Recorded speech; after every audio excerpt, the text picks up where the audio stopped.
Hello friends, ഇന്ന് വന്നിട്ട് ഗംഭീരമായിട്ടുള്ള അപ്ഡേറ്റ് നമ്മുടെ സ്വന്തം സഞ്ജുവിനെ കുറിച്ചിട്ട്. സഞ്ജു എത്രമാത്രം ഇമോഷണൽ ആണെന്ന് ഇപ്പോൾ നമുക്ക് മനസ്സിലാക്കാൻ പറ്റും. അദ്ദേഹത്തിൻ്റെ മഹാവിജയം നമ്മുടെ വെസ്റ്റ് ഇൻഡീസിനെതിരെയുള്ള വളരെ ക്രൂഷ്യൽ മാച്ചിൽ അദ്ദേഹം എടുത്തിട്ടുള്ള 97 റൺ വെറും 50 ബോളിൽ അദ്ദേഹത്തിൻ്റെ ആ ഒരു സക്സസ് നമ്മളെല്ലാവരും ഒട്ടുമിക്ക മലയാളി ഇല്ലെങ്കിൽ ഒട്ടുമിക്ക സഞ്ജു ഫാൻസും ആഗ്രഹിച്ച ഒരു കാര്യം കൂടിയായിരുന്നു. പക്ഷേ അദ്ദേഹത്തിൻ്റെ ഈ വിജയം വന്നു. അദ്ദേഹത്തിന് ഇത്രയും വലിയ മോശപ്പെട്ട അവസ്ഥ ഉണ്ടായിട്ട് പോലും നമ്മളൊന്നും അറിയാനുള്ള ശ്രമിക്കലൊന്നും നടത്തിയിട്ടില്ല. പക്ഷേ അത് അറിയാനുള്ള ഒരു അവസരം അദ്ദേഹം നൽകിയിട്ടില്ല എന്നാണ് എൻ്റെ വാസ്തവം. അല്ല, നമുക്കറിയാൻ പറ്റും ഒരു ടീമിലുണ്ടാകുമ്പോൾ പെട്ടെന്ന് മാറ്റുന്നു, അങ്ങനെ കുറേ നമുക്ക് തന്നെ ഭയങ്കര ഇമോഷണലി നമ്മൾ ഡൗൺ ആവും. പക്ഷേ എന്നിട്ട് പോലും അതിൽ നിന്നില്ല തന്നെ നമ്മുടെ സഞ്ജു സാംസൺ എന്ന ഈ വ്യക്തി വളരെ പേഷ്യൻ്റോട് കാത്തിരിക്കുക, തൻ്റെ സമയം തനിക്ക് വരും എന്ന് അദ്ദേഹം ടീമിൻ്റെ ഒപ്പം ഉറച്ചു നിന്നു. കാരണം അദ്ദേഹം ഉറച്ചു നിന്നു മാത്രമല്ല, അദ്ദേഹത്തിൻ്റെ ആ ഒരു സമയത്ത് അദ്ദേഹം ഗാലറിയിൽ നിന്നുകൊണ്ട് തന്നെ മറ്റുള്ളവരുടെ കളി വീക്ഷിച്ചുകൊണ്ട് അദ്ദേഹത്തിനായിട്ടുള്ള എങ്ങനെ അദ്ദേഹത്തിന് അവസരം കിട്ടുമ്പോൾ എന്ത് ചെയ്യണമെന്ന് അദ്ദേഹം പഠിച്ചു. അങ്ങനെ പറഞ്ഞ് കുറേ കാര്യങ്ങൾ നമ്മൾ അദ്ദേഹത്തിൻ്റെ വാക്കുകൾ ഇപ്പോൾ ഈ 2 ദിവസമായിട്ട് കേൾക്കുന്നുണ്ട്. പക്ഷേ അദ്ദേഹത്തിന് പുതിയൊരെന്ന് പറയുന്നത് അദ്ദേഹത്തിന് സോഷ്യൽ മീഡിയയിൽ കാരണം അദ്ദേഹത്തിന് വളരെ മോശം സമയത്ത് വളരെയധികമായിട്ട് എന്താ പറയുക, മോശമായിട്ടുള്ള കമൻറ്റ് ഉണ്ടാവുമല്ലോ, മോശമായിട്ടുള്ള സാഹചര്യമൊക്കെ സോഷ്യൽ മീഡിയയിലൊക്കെ കൂടി കാണുമ്പോൾ അദ്ദേഹത്തിന് ഫീൽ ആവുന്നുണ്ട് അല്ലേ. അത് പറയുന്നത് ഫോൺ സ്വിച്ച് ഓഫ് ചെയ്തു, സോഷ്യൽ മീഡിയ ഒഴിവാക്കി മോശം സമയത്ത് അതിജീവിതത്തിൻ്റെ കുറിച്ച് സഞ്ജു സംസാരം എന്ന് വെച്ചാൽ അത് അദ്ദേഹത്തിന് മോശം സമയം ഉണ്ടാകുമ്പോൾ നമ്മളെല്ലാവരും അത് സപ്പോർട്ട് ചെയ്യുമ്പോൾ നമ്മൾ ഓരോ റീലിടും, ചിലപ്പോൾ സഞ്ജുവിന് വേണ്ടി വാദിക്കും, സഞ്ജുവിന് വേണ്ടി എന്തുകൊണ്ട് വന്നില്ല, അങ്ങനെ കുറേ നമ്മൾ വാക്കുവാദങ്ങളൊക്കെ സോഷ്യൽ മീഡിയയിൽ നടത്താറുണ്ട്. സപ്പോസ് എൻ്റെ തന്നെ ട്വിറ്ററിൽ തന്നെ എന്തോരോ പ്രാവശ്യം സഞ്ജു സാംസൺ എന്തുകൊണ്ട് ടീമിലിട്ടില്ല, അങ്ങനെ കുറേ ഇട്ടിട്ടുണ്ടാവും. അങ്ങനെ ഒരുപാട് കാര്യങ്ങൾ നമ്മൾ സഞ്ജുവായി ഇരിക്കുക എന്ന് പറയുന്നത് വളരെ വിഷമമുള്ളൊരു കാര്യം കൂടിയാണെന്ന് നമ്മൾക്ക് ആ ഒരു കാര്യം കാണാൻ മനസ്സിലാക്കാൻ പറ്റും. Being A Sanju is A very very difficult എന്ന് പറഞ്ഞ രീതിയിലേക്ക് നമ്മളെ തന്നെ പറഞ്ഞ് മനസ്സിലാക്കാനുള്ള ഒരു മോട്ടിവേഷൻ പോലും എത്തിക്കേണ്ട ഒരു സമയമായി അങ്ങനെ. പക്ഷേ എല്ലാവരും പിന്നെ സഞ്ജുവിനെ കൂടി വാദിക്കാൻ തുടങ്ങി. കാരണം സഞ്ജു എന്ന ആ ഒരു പ്രതിഭയുടെ കഴിവ് നമുക്ക് തിരിച്ചറിഞ്ഞാണ് IPL എല്ലാം. അപ്പോൾ എന്തുകൊണ്ട് അദ്ദേഹത്തിന് സ്ഥിരമായിട്ടൊരു സ്ഥാനം ഇന്ത്യൻ ടീമിൽ ഇല്ല എന്ന് കുറേ നമ്മൾ വാചാലനായിക്കൊണ്ടിരുന്നു. അദ്ദേഹത്തിന് ഒരു സ്ഥാനം കിട്ടി, അങ്ങനെ സ്ഥിരമല്ല, ഒരു സ്ഥാനം കിട്ടി. അദ്ദേഹം അത് വളരെ നല്ല രീതിയിൽ ഉപയോഗിച്ചു. ആ ടീം ഇന്ത്യയുടെ വളരെ പ്രൈഡ് മൂവ്മെൻറ്റിലേക്ക് മാറ്റി. കാരണം അദ്ദേഹത്തിൻ്റെ ആ റൺ ഇല്ലെങ്കിൽ ഇന്ത്യ തോറ്റു എന്ന രീതിയിലേക്ക് ഇന്ത്യയുടെ ആ ഒരു മാച്ച് മാറി വിൻഡീസിനെതിരെ. കാരണം വിൻഡീസ് ഓൾറെഡി ഒരു പ്രഹരം തന്നിട്ടുണ്ട് പണ്ടൊരിക്കൽ. ആ പ്രഹരത്തിന് ശേഷം നമ്മൾ തിരിച്ചടിക്കൊരു ആവേശത്തോടെ ഇറങ്ങിയതാണ്. പക്ഷേ അൺഫോർച്ചുനേറ്റ്ലി ആ വിക്കറ്റുകൾ ഇങ്ങനെ ഓരോന്നോരോന്ന് പോയി. പക്ഷേ അപ്പോഴും സഞ്ജു സാംസൺ പിടിച്ചു നിന്നു. അദ്ദേഹത്തിൻ്റെ കർത്തവ്യം എന്തെന്ന് മനസ്സിലാക്കി അദ്ദേഹം അതിനായി പോരാടി, തൻ്റെ ടീമിനും തൻ്റെ രാജ്യത്തിനായി പോരാടി. കാരണം തൻ്റെ രാജ്യമാണ് ഏറ്റവും വലുതെന്ന് അദ്ദേഹം നമ്മുടെ മുന്നിലേക്ക് കാണിച്ചു തന്നു അല്ലേ. ആ ഒരു കാഴ്ചയിൽ നമ്മളെല്ലാവരും സഞ്ജുവിനൊപ്പം ചേർന്നു. അപ്പോൾ ഇപ്പോഴാണ് സഞ്ജു എന്ന മഹത് വ്യക്തിയെ കുറിച്ച് മനസ്സിലാക്കാൻ തുടങ്ങിയത്. അപ്പോൾ അദ്ദേഹം പറയുന്നത് അദ്ദേഹത്തിൻ്റെ മോശ സമയം ഉണ്ട്, അപ്പോഴൊക്കെ ഒഴിവാക്കുകയാണ് ചെയ്തത്. കാരണം നമ്മൾക്ക് ഒരുപാട് പേര് സപ്പോർട്ടാണ് അദ്ദേഹം തരുന്നത്. ആ സപ്പോർട്ട് ചിലപ്പോൾ കാണുമ്പോൾ അദ്ദേഹത്തിന് തന്നെ ഇപ്പോൾ എന്നെ ഒരുപാട് പേര് സപ്പോർട്ട് ചെയ്ത് പറയുകയാണെങ്കിൽ ഒരു കാര്യത്തെക്കുറിച്ച് എന്നെ ഒഴിവാക്കുന്നതിനെക്കുറിച്ച് പറയുകയാണെങ്കിൽ ഞാൻ എന്ത് ചെയ്യും, ഞാൻ അവരുടെ ഒപ്പം നിന്ന് അങ്ങനെ സപ്പോർട്ടൊക്കെ ഞാൻ കാണുമ്പോൾ ഒരു ഫീലില്ല, നമ്മളും കൂടി ഫീലാവും. എന്തുകൊണ്ട് അയ്യോ എനിക്കിങ്ങനെയാണല്ലോ സംഭവിക്കുന്നത്, എനിക്കൊന്നും നല്ല സംഭവിക്കുന്നില്ല, എനിക്കൊന്നും നല്ലത് സംഭവിക്കുന്നില്ലല്ലോ എന്ന് പറഞ്ഞ് നമ്മൾ സ്വയം ഫീലാവും.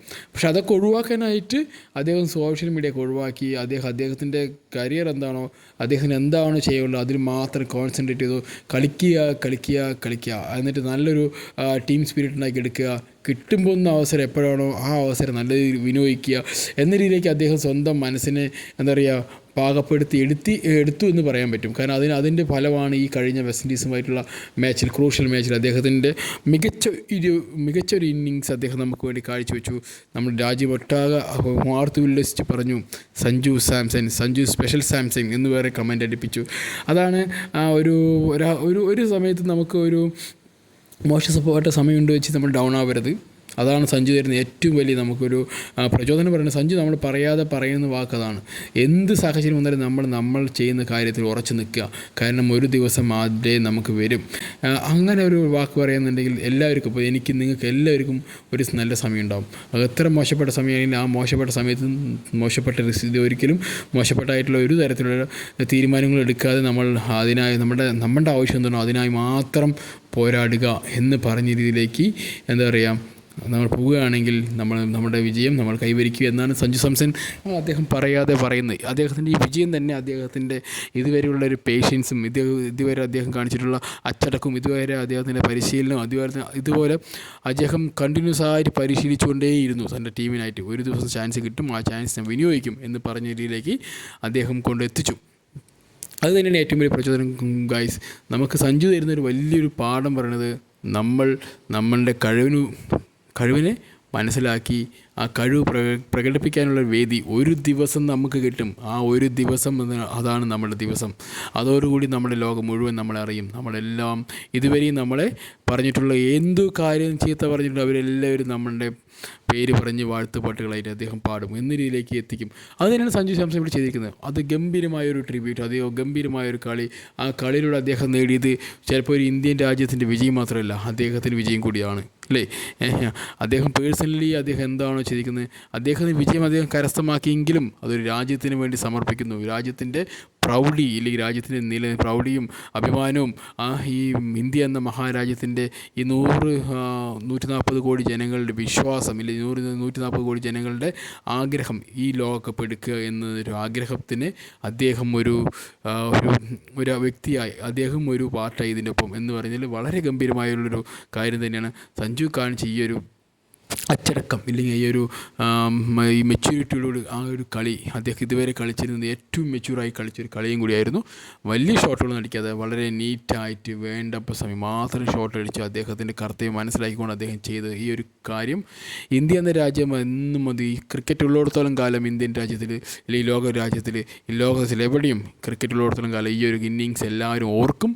ഇന്ത്യയുടെ ഈ ഒരു അൾട്ടിമേറ്റ് വിന്നിങ് ഒരിക്കലും മറക്കപ്പെടില്ല. ചരിത്രമാണ് കുട്ടാ, ചരിത്രം. സഞ്ജു സാംസൺ എന്ന വ്യക്തിയുടെ ചരിത്രം. ആസ് എ മലയാളി നമുക്ക് ഒരുപാട് സന്തോഷമുണ്ട്. കാരണം നമ്മുടെ പയ്യങ്കേരി അങ്ങ് നോർത്തിലല്ല, അങ്ങ് വേൾഡ് കപ്പിൽ പൊളിച്ചടിക്കുക എന്ന് പറയുമ്പോൾ നമുക്കൊരു സന്തോഷമല്ലേ, നമ്മുടെ രാജ്യത്തിന് വേണ്ടിയല്ലേ. ഇതുപോലെ തന്നെ അദ്ദേഹത്തിന് ഇനിയും നല്ല നല്ല ഗെയിമുകൾ കിട്ടാനും നല്ല നല്ല അവസരം കിട്ടാനും, ഓരോ അവസരങ്ങളും വളരെ മോശമായ രീതിയിൽ ഉപയോഗിക്കാതെ വളരെ നല്ല രീതിയിൽ മനോഹരമായി അദ്ദേഹത്തിൻ്റെ അച്ചടക്കം ഇതുപോലെ മെച്യൂരിറ്റിയോട് കളിച്ചുകൊണ്ട് ഇന്ത്യ പതാകയുടെ കൊടി എവിടെയും വാനോളം ഉയർത്താൻ അദ്ദേഹത്തിൻ്റെ പങ്കും കൂടി വഹിക്കണമെന്ന് ഞങ്ങൾ ആഗ്രഹിക്കുന്നു.